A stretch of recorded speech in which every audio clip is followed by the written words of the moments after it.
from Canadian SME Small Business Magazine. Welcome to the Canadian SME Podcast, a podcast for Canadian small businesses. In our podcast, we interview Canadian experts and entrepreneurs to give small business owners access to expert knowledge that helps them grow their enterprises. Our mission is to empower Canadian small and medium enterprises and help them reach a bigger audience through our platform. We would like to thank our exclusive banking partner RBC, shipping partner UPS, and accounting software partner Xero for supporting this initiative. In a rapidly changing business landscape, employee well-being has become an increasingly important metric for organizations. With workplaces becoming more hybrid in nature, the need to ensure employee satisfaction and mental health is now of paramount importance. Ladies and gentlemen, today we are in conversation with Rob Shewchuk, SMB Segment Lead at Microsoft Canada. Rob's customer care and personal transparency has helped him successfully partner with some of North America's brightest companies he approaches each day, aspiring to always inspire. Hi Rob, how are you? I'm doing wonderful. Thank you for having me. Very pleased to have you with us this morning, actually. Now, Rob, from what we've learned about you is that you're quite an inquisitive and innovative professional known for spearheading new initiatives and embracing emerging trends. You tend to approach positive outlook with embracing each moment as a new opportunity.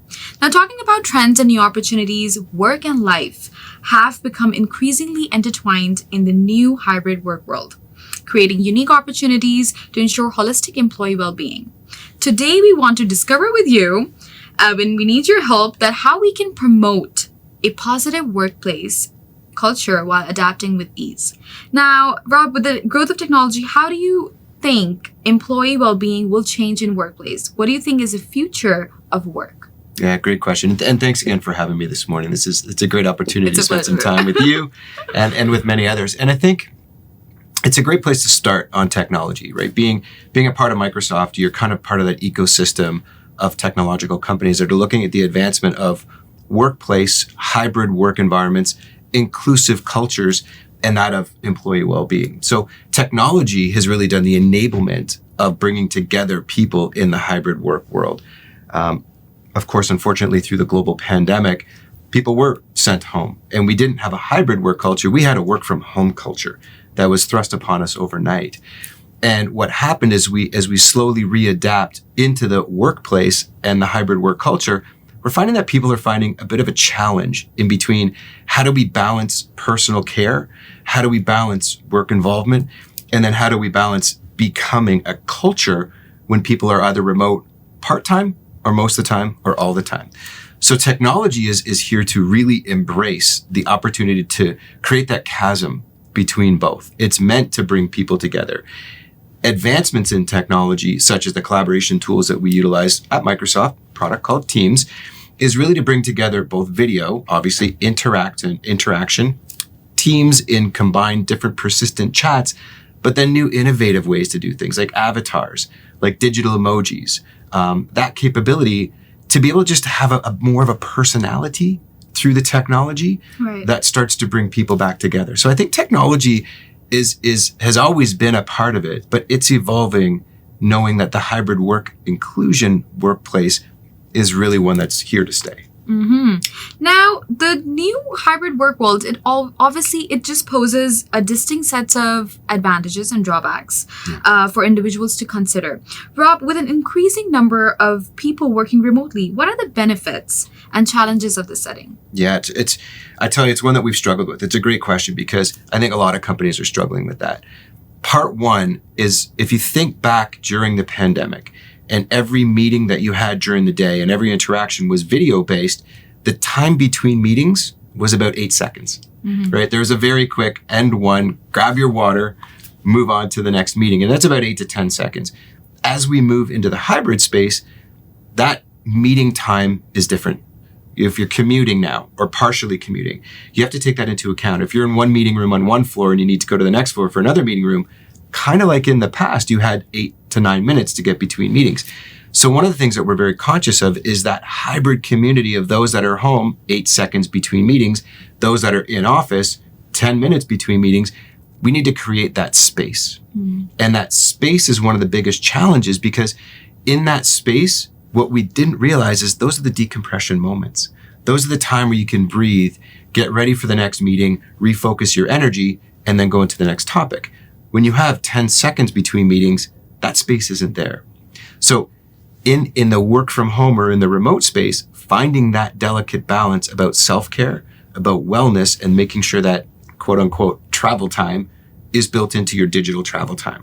So what we're doing is things like booking in your calendar, as an example, personal time and focus time in your daily calendar. Two very different items. Personal time is your time needed to just replenish your wellness, whether it's a 10-minute stretch, more than just a quick sip of water, a get up movement moment. And that's personal time for you to actually have some self-care built into your day. Focus time is different again. Think about focus as your time to do your email, your time to catch up on social media, your time to, dig into the things that you need to get done from a work perspective, not from a self-care perspective. Two very distinct things, but two very important things as you think about what now, what next. Does that make sense? That totally makes sense. And I think with the right preparation, though we can navigate these changes with ease, that will really allow us to really reap up the correct rewards, right?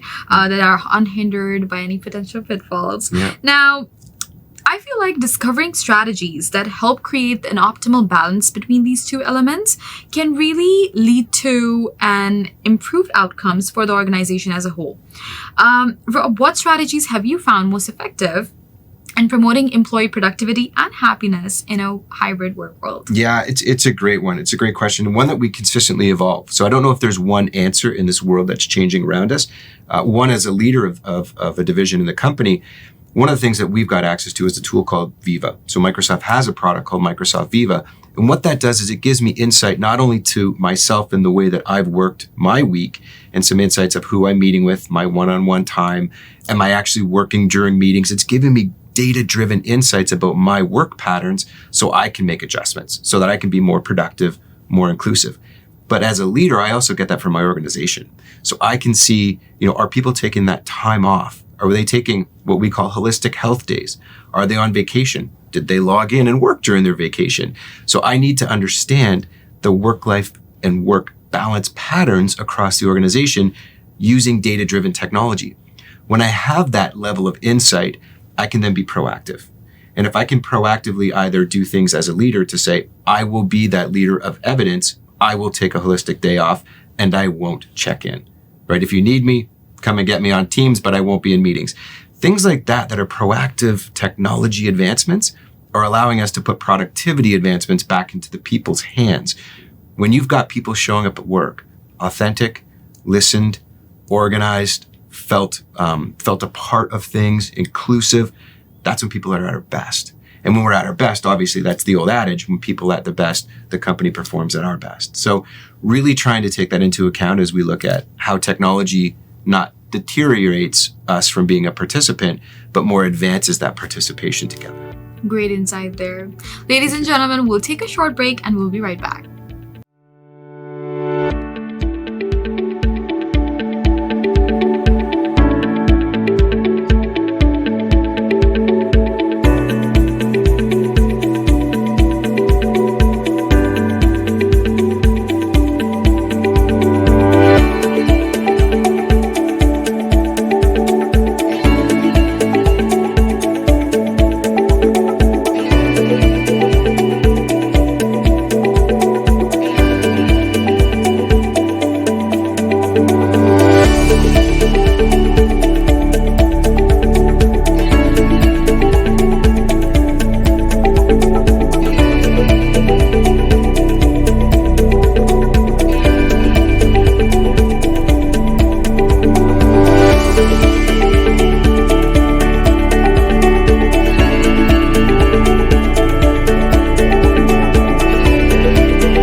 Today we are in conversation with Rob.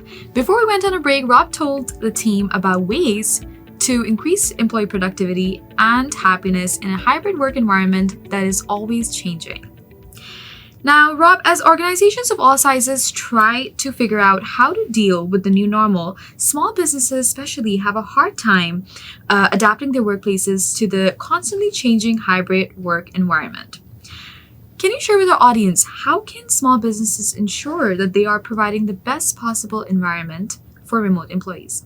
Yeah, it's a great topic and one that's going to continuously, again, be expanded upon. I think if I look at some of the things inside of what we've done, we have a workplace index that we take a look at.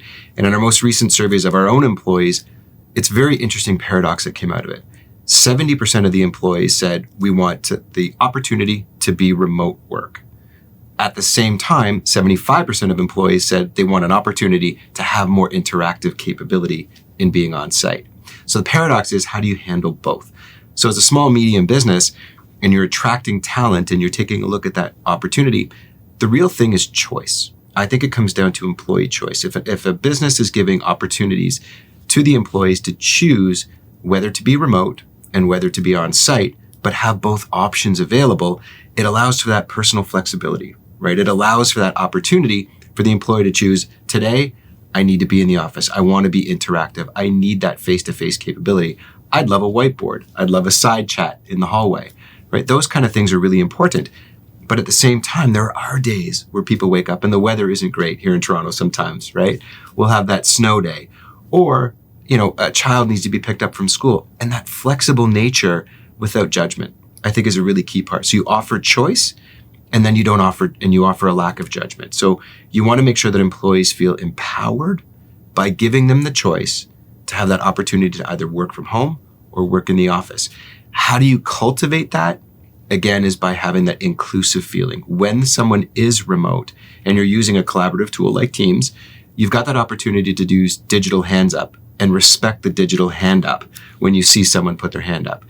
Those moments are being inclusive and allowing that choice to not become a judgment, but also to become a reality of how that company can survive and thrive with bringing talent on board. Right.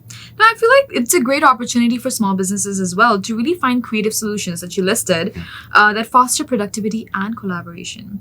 Now, as we wrap up our conversation, Rob, what would be your final piece of advice for small businesses looking to support employee well-being in a hybrid work world? Yeah, live it.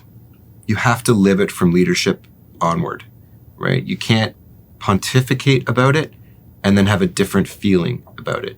You need to live that culture. And as leaders and as small business leaders live that, people will be attracted to it. Embrace technology. Technology is not an enemy. Technology is an enabler, and understand that is incredibly important to be able to provide that experience to those individuals, because the next 10 to 15 years of the business world will not be pre-COVID. It will be a new post-COVID era that is going to take work from all of us. And I think it starts with leaders. I really do think it starts with us embracing technology, embracing remote work as equal, understanding that when people are truly at their best wellness, they are at their best in the proverbial office. Mm-hmm. So that's what I would say. I would say, believe in it, trust in it, leadership tonality makes sense, and live in the reality. Right. Now, small businesses are sure to benefit from your knowledge and expertise as they strive to create a positive work environment for their employees in this increasingly hybrid world. We appreciate your time and your presence on our podcast, and thank you for your insight on the best ways to empower a workforce with digital productivity tools. Excellent. Thank you, ma'am. Thanks again, Rob. Thank you very much. That brings us to the end of another episode full of small business insights. We hope you've enjoyed our podcast, and we encourage listeners everywhere to explore even more on CanadianSME.ca. Thanks for tuning in. Once again, we would like to thank our exclusive banking partner RBC, shipping partner UPS, and our exclusive accounting software partner Xero for supporting this initiative.